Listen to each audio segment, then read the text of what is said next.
Hola, hola, estamos de vuelta, el matinal de los que sobran, y tenemos el honor de tener con nosotros a la ministra de Bienes Nacionales. O sea, estamos subiendo el nivel del programa. Esto hoy día se llama, Marcela, la voz de los que quedan. La voz de los que Porque quedan, ya vamos quedando hemos nosotros. logrado expulsar a otros panelistas. Nos ya tomamos hemos tomado este el panel hoy programa. día. Entonces estamos cambiando el estilo del programa. Yep. Estilo veraniego. Y justamente por eso queremos hablar contigo con el tema eterno del verano, que es esto del acceso a las playas, porque ya hace harto calor, acá y afuera. Y entonces la gente quiere una escapadita y no es tan fácil. Uno trata de entrar y ya llegan las autoridades autodenominadas para echarnos de todo espacio. ¿Qué podemos hacer? Hola, ¿cómo están? Bueno, tanto tiempo y qué gusto venir aquí. Bienvenida. Como ministra, me encanta este espacio. Y sí, como bien dice, el tema de las playas, como que aumentan las denuncias y las consultas cuando se acerca el verano. Pero la verdad es que es un tema que debería preocuparnos todo el año. Por eso nosotros pusimos una campaña que se llama Las playas son tuyas todo el año. Porque si te bloquean el acceso o te cobran por él, evidentemente no solo impide como el acceso a quienes vamos a vacacionar o a disfrutar de ese espacio, a descansar un ratito, sino también afecta la actividad turística, la actividad de los pescadores, porque estamos hablando que estos problemas se producen no en las playas que habitualmente conocemos, no estamos hablando de las playas del litoral central, las que se concurren masivamente, sino más bien lugares alejados, o lugares que como ríos, lagos, que por geografía a veces los accesos son muy dificultosos. Claro, no son los más populares. Exactamente. Ni los más concurridos. Ni los más concurridos. Entonces eso hace también que hayan personas que han comprado una vivienda, que han construido al borde de ríos, de lagos, o que tienen una vista privilegiada al mar, pero eso no te da derecho a impedirle a otros que vayan a ese lugar. Y eso es generalmente las denuncias virales que se han producido hace años por el señor del gas en el lago Ranco, y hace pocas semanas en el lago Budi tuvimos un episodio similar donde tuvimos que contactar tanto a las personas que bloquearon el ingreso como a las afectadas.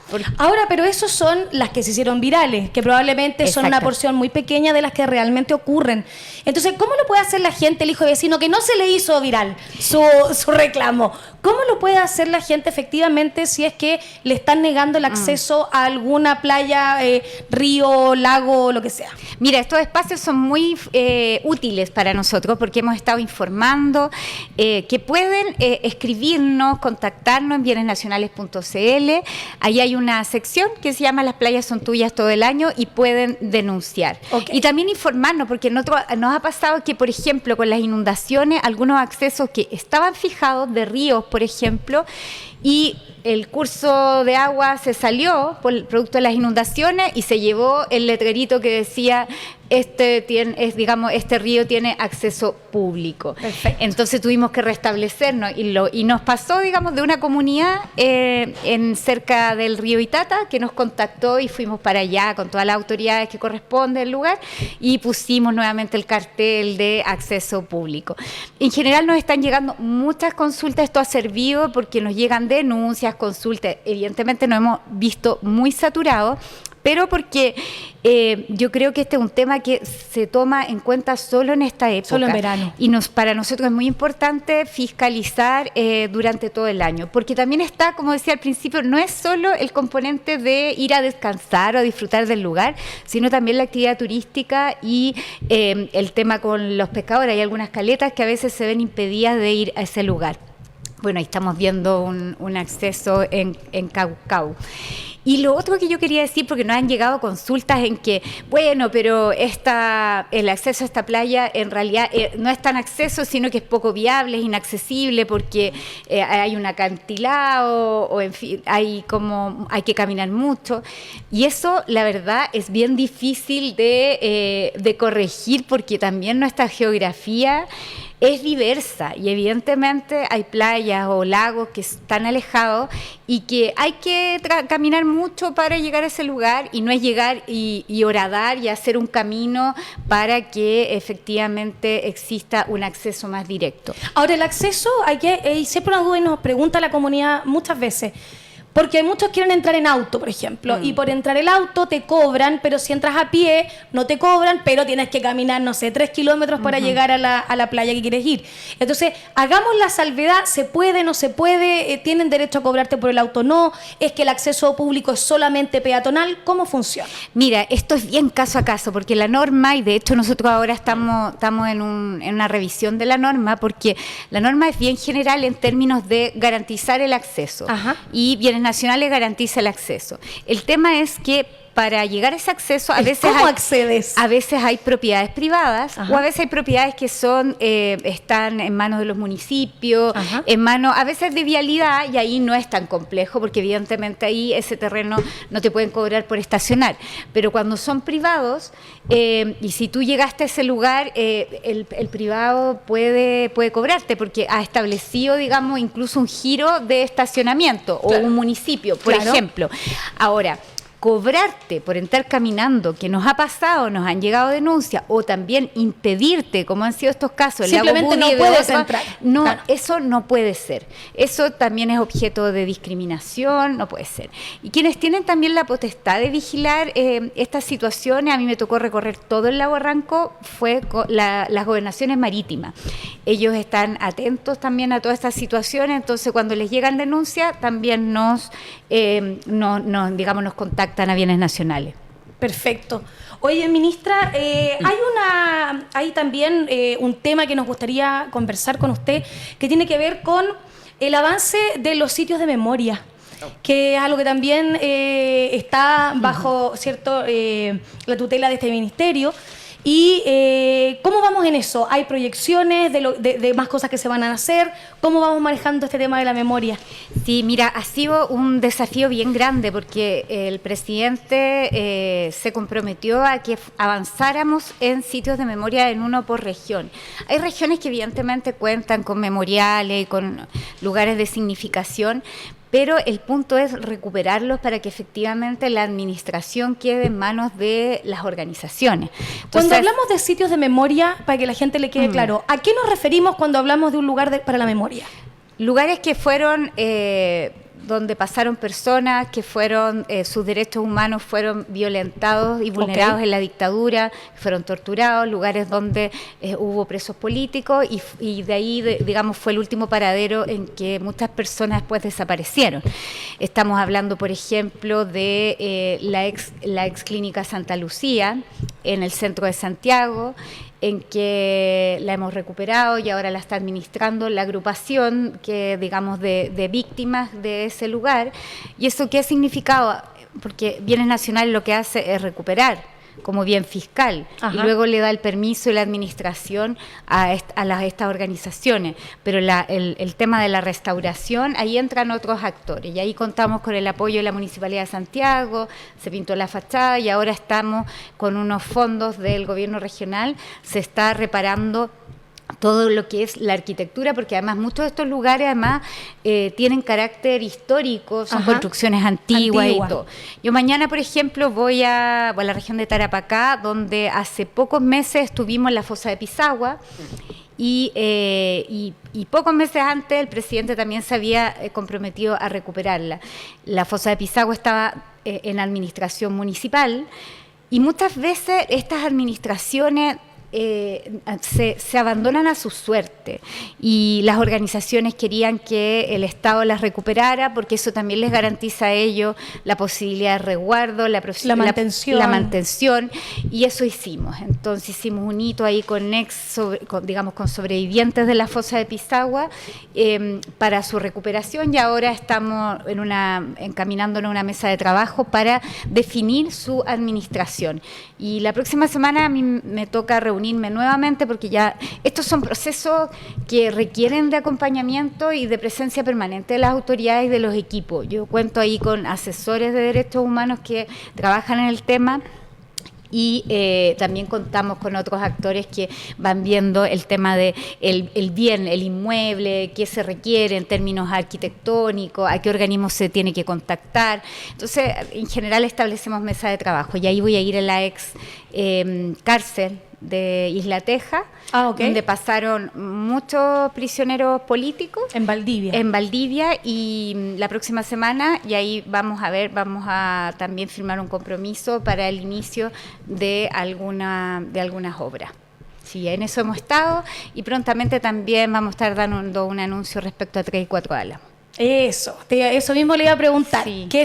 ¿Cuáles son los pasitos, los hitos que se vienen más cercanos? Estamos trabajando más con 3 y 4 Álamos, bueno, también acompañando el proceso de Irán 3037, la ex Venda Sexy, porque lo que hicimos ahí es que esa casa, ese inmueble, estaba en manos de un privado, costó muchísimo recuperarlo, hubo que adquirirla nuevamente.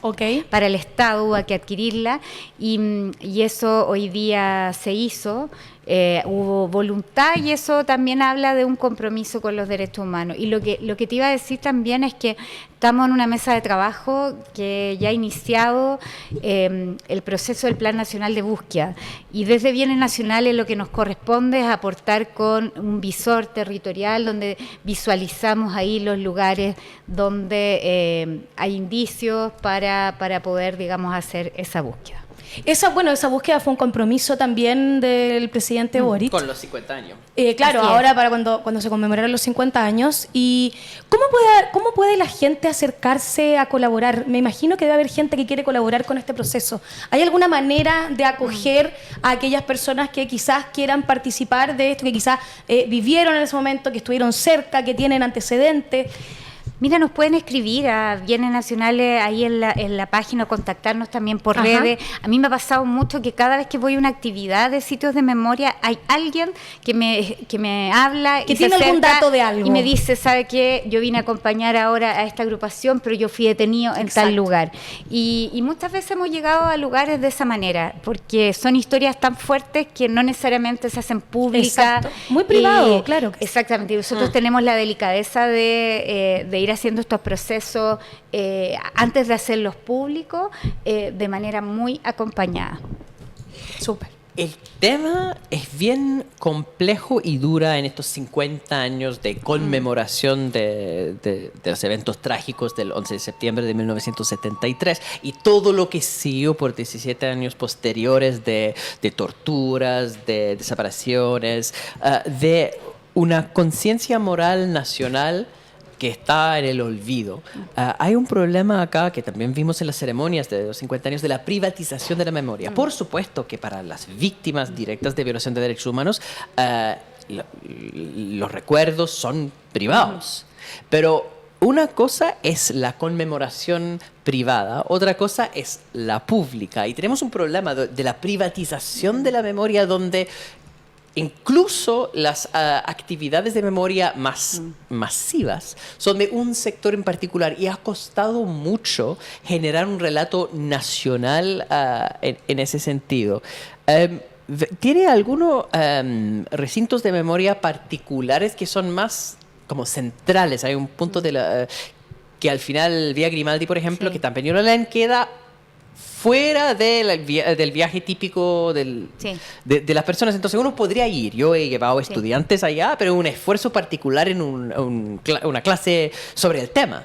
Pero si uno quiere hacer pública la memoria, más masiva, eso evidentemente no son los espacios predilectos para eso. ¿Tiene alguna que parece que podrían jugar ese papel más de masividad nacional y del discurso nacional? Sí, yo creo que ahí es re importante como avanzar en educación en derechos humanos, algo que es una tarea permanente. Eso debe ser casi como un mantra para todos los estados, porque además las violaciones a los derechos humanos son cíclicas y de alguna manera se focalizan en distintos sujetos dependiendo de la historia.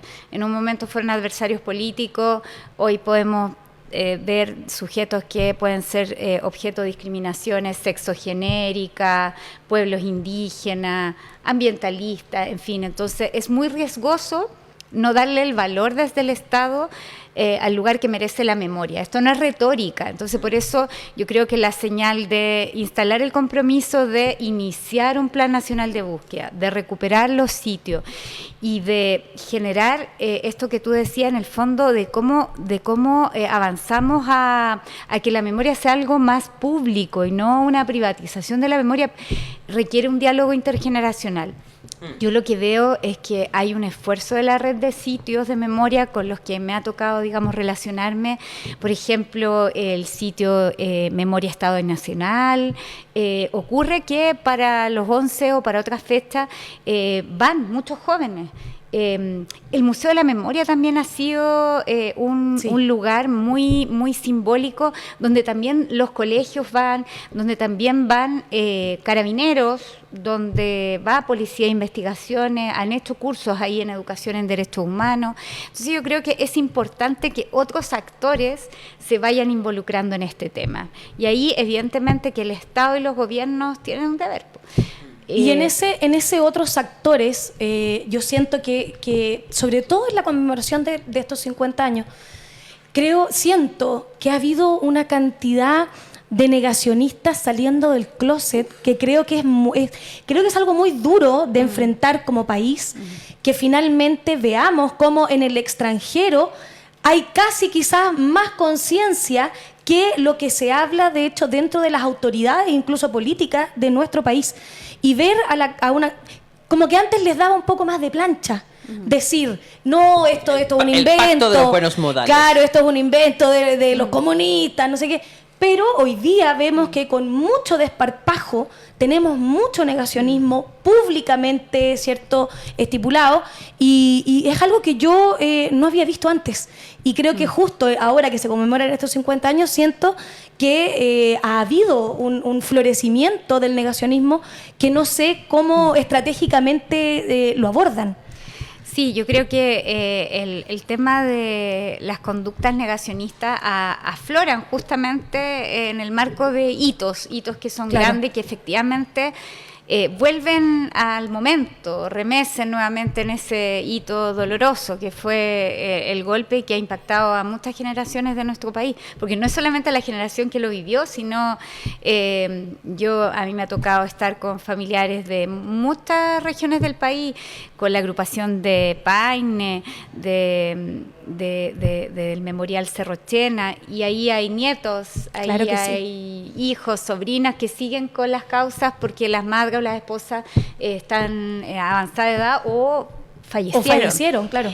Entonces, frente a eso, evidentemente que el negacionismo se combate con la memoria, y es porque no es porque sea la dictadura solamente el móvil, sino más bien las nuevas violaciones a los derechos humanos y las discriminaciones, y hay un marco internacional respecto a eso. Por eso yo insisto siempre que más que los gobiernos son deber del Estado, porque todas las convenciones que firman los países, los tratados, finalmente lo que te dicen es usted cumple o no cumple esto que se comprometió.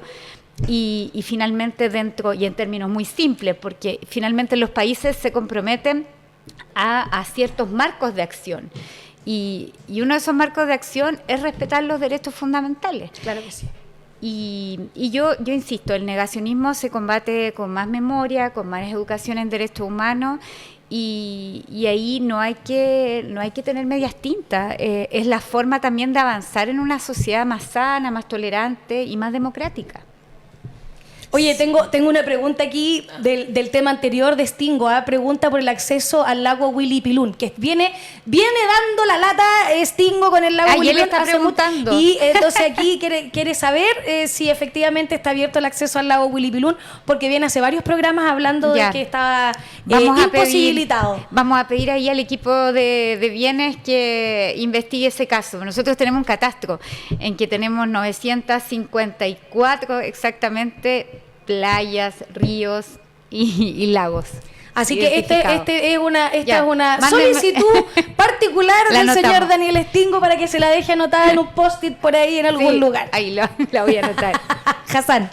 Es complejo, siempre me estaba recordando que un problema esto del acceso a la playa es un problema de cómo el Estado va loteando, determinando espacios que son privados, efectivamente. Sí. Es que al final alguien vendió a estas personas esas parcelas de tierra, impidiendo entonces el acceso a estos lagos. Entonces es una contradicción legal.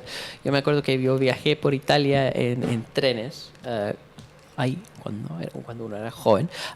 Yo me acuerdo, yo rápidamente, aunque había pagado por todo el viaje, no me atreví a sentarme con esa manga de italianos todos peleando, pero justamente habían 2 personas sentados en los asientos nuestros y llegaron 2 italianos para pelear que esos tipos no debían estar ahí y ellos tenían FG, esto es mi asiento. Sí. Y la linda empresa de trenes italiana había vendido los mismos asientos a nosotros, a estos tipos. Aparece, hay 3 otras personas. Entonces todo el mundo está llegando furiosa porque tiene así el asiento en el tren a esa hora con ese mismo asiento. Que eso de vender muchas veces el mismo asiento a distintas personas es una estafa, ¿cierto? Y eso no solamente lo hacen las compañías de trenes, eso lo hace el Estado chileno en el caso de Wallmapu, en realidad. Es un tema básico de que están dando títulos de mereced al grupo mapuche y después se vende a colonos y se vende a 5 otras personas también. En tema de la definición de propiedad privada, esto, si uno va vendiendo todo el espacio alrededor del lago sin especificar que tiene que haber un camino, entonces la persona dice, pero esto a mí es donde vivo yo. Entonces es una cuestión ahí donde se cruzan 2 derechos y se chocan. Entonces si al final esto tierra fue loteado y las personas tienen derecho a tener protección de donde están viviendo, llega el Estado y dice, ojo, acá ustedes tienen que hacer el camino. Entonces ya entra en esta cuestión que el Estado tiene que informar y tiene que dar un reglamento más específico, porque es bastante ambigua la ley en ese sentido, como dice ciertas características de distancia, de dónde en teoría tienen que estar los caminos, pero si no están, no están. Sí, lo que pasa también es que a veces, como son estas situaciones, generalmente se dan en lugares más alejados, menos populares, entonces tú compras el terreno y esto tiene determinado límite, es un polígono. El tema que no hemos encontrado a veces con la sorpresa es que la gente, como eso no se fiscaliza, se va extendiendo de a poquito y corre corriendo el la cerco. cerca para el ladito, Entonces, claro. y nos ha pasado, entonces ahí al final el polígono que era de tantos metros, finalmente se extiende y ahí el camino que existía, un senderito, en fin, y que se lo comió habitual, ya la corrida del cerco. En la corrida del cerco. Y eso son temas que nos han ido también la misma gobernación marítima nos ha venido diciendo, mira, esto pasó acá, esto es una historia, porque además son terrenos que también, como eran inexplorados, ahora hay lugares que están muy poblados, por ejemplo el lago Ranco, todo digamos, todo el perímetro, pero hubo un momento en que había muy pocas casas. En que esto era puro campo. Exactamente, entonces, y hay un gran desafío que yo creo que es mucho mayor a especificar la norma de fijación de acceso, que es el ordenamiento territorial, porque Chile cuenta con una geografía que es diversa y desordenada, pero también con estas ocupaciones, y muchas veces hay ocupaciones que son legales, pero también hay ocupaciones que son irregulares. Y la pandemia generó además un fenómeno en que mucha gente se fue de la ciudad a bordes costeros y a bordes de ríos y lagos, y no necesariamente de manera legal. Tenemos muchas denuncias y hemos estado fiscalizando en algunas regiones porque hay ocupaciones irregulares, y ahí viene la otra labor de bienes nacionales, que es el tema de la recuperación del suelo fiscal. De que ahí hay loteadores brujos que vieron un terreno al lado de una playa que es del Estado, el Estado no puede andar... Aquí no hay nadie sapeando todo el día, entonces... No, y además no puedes andar como poniendo cerco a terrenos, por ejemplo, el desierto. Claro. El desierto en Chile es del Estado chileno, es propiedad fiscal, y evidentemente llega ahí un loteador brujo y demarca con una tiza y le vende a... Y nosotros siempre decimos que juegan con las expectativas de la gente, porque efectivamente la necesidad de vivienda en Chile es creciente. Entonces, si alguien te dice, mira, esta es una oportunidad, en este terreno además en valor mercado es más bajo y todo, y tú lo adquieres bajo esas condiciones. Después el problema es que como es adquirido de manera irregular y es una ilegalidad, no lo puedes inscribir en el conservador de bienes raíces, tiene que actuar Bienes Nacionales después desalojando. Entonces es una complejidad muy grande que nosotros la hemos vivido con más fuerza en el norte de Chile, que es la macrozona norte, es donde el Estado de Chile tiene más propiedad fiscal. Perfecto. Hoy Marcela Sandoval, ministra de Bienes Nacionales. Salvadora de las playas. Perdón, hay una última pregunta, No es solo playas. La gente pregunta, la comunidad, nuestra comunidad está preguntando por las rutas patrimoniales. Si nos puede contar en qué consisten y cómo funcionan. Sí, ayer estuvimos difundiendo con el subsecretario de Bienes Nacionales. Veranito y vacaciones, ¿dónde puede ir la gente a y de manera gratuita. Recorrer? Eso. Sí, estuvimos ahí con el gobernador también, Claudio Rego, y la subsecretaria de Turismo. En rutas patrimoniales dentro de bienesnacionales.cl nosotros informamos sobre más de 80 rutas y recorridos en suelo fiscal. Perfecto. La mayoría de ellos son de acceso gratuito y hay cosas como bien emblemáticas, como, bueno, evidentemente el Morro de Arica. Entonces, y hay cosas que a veces, inmuebles que parecen desapercibidos en el mismo Santiago, que uno dice, oye, qué bonita esta iglesia cuando uno viaja a otra ciudad o a otro país, pero pasa por acá y en realidad nunca miraste y esta iglesia es patrimonial, tiene una historia y todo. Y ahí en rutas patrimoniales, en bienesnacionales.cl, contamos de estas rutas.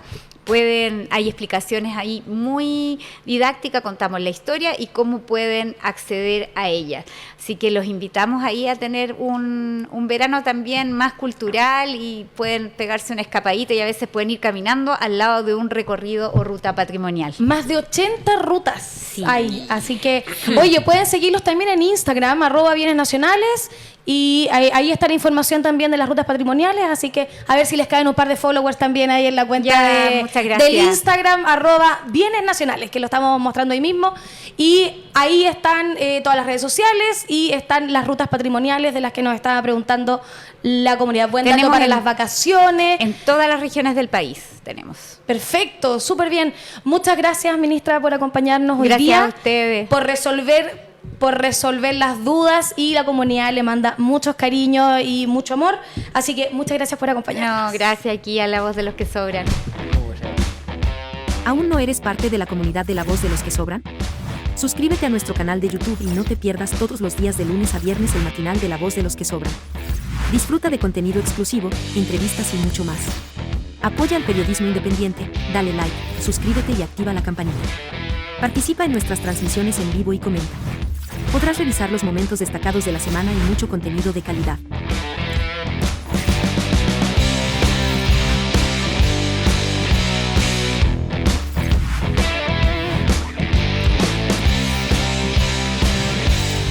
Suscríbete a nuestro canal de YouTube y no te pierdas todos los días de lunes a viernes el matinal de La Voz de los que Sobran. Disfruta de contenido exclusivo, entrevistas y mucho más. Apoya al periodismo independiente, dale like, suscríbete y activa la campanita. Participa en nuestras transmisiones en vivo y comenta. Podrás revisar los momentos destacados de la semana y mucho contenido de calidad.